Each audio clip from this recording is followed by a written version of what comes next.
Et allons d'abord au Nigeria. Le Nigeria qui est frappé par l'une des plus graves crises nutritionnelles au monde, avec près de 33 millions de Nigérians qui sont en insécurité alimentaire. Et les enfants sont particulièrement exposés. Gilbert Tamba est à Kano pour Média TV.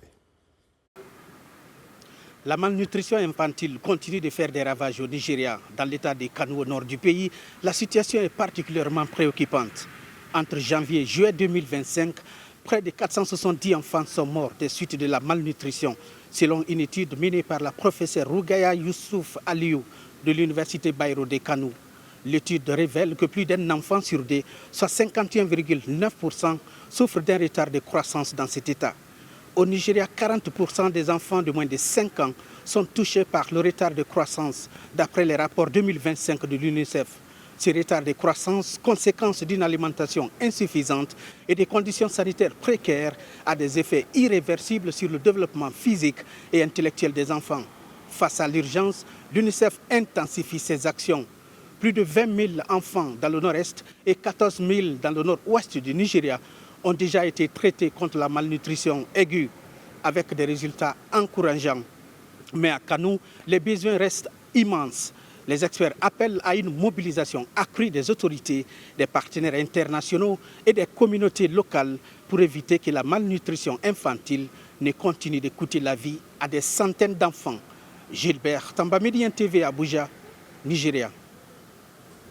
Le Niger, de son côté, a décidé de s'engager dans un vaste chantier de réécriture de son histoire nationale. Des spécialistes ont été missionnés pour revisiter le récit historique du pays et rétablir une histoire altérée à la fois par le temps et aussi par les interprétations. Jean-Djibril William est à Niamey pour Média TV.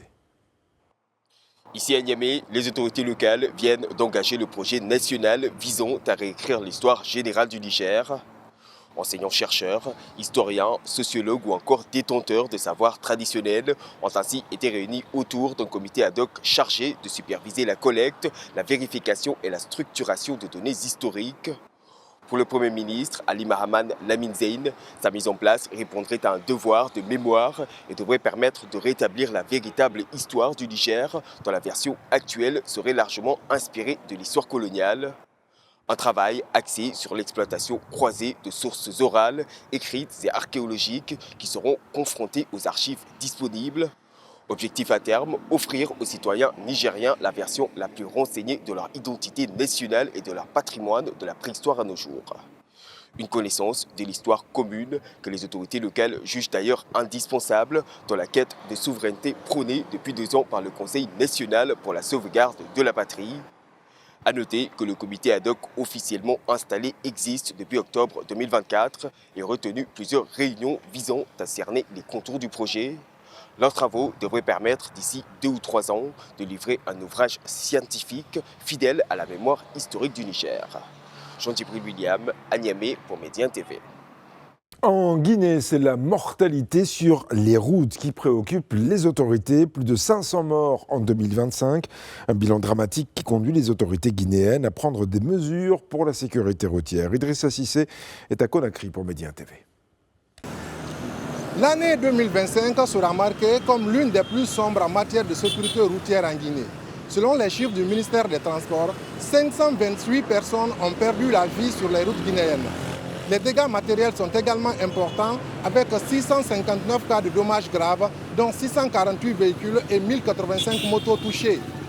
L'Agence guinéenne de la sécurité routière pointe du doigt les principales causes de ces accidents: excès de vitesse, non-respect du code de la route, surcharge, véhicules mal entretenus et infrastructures routières dégradées.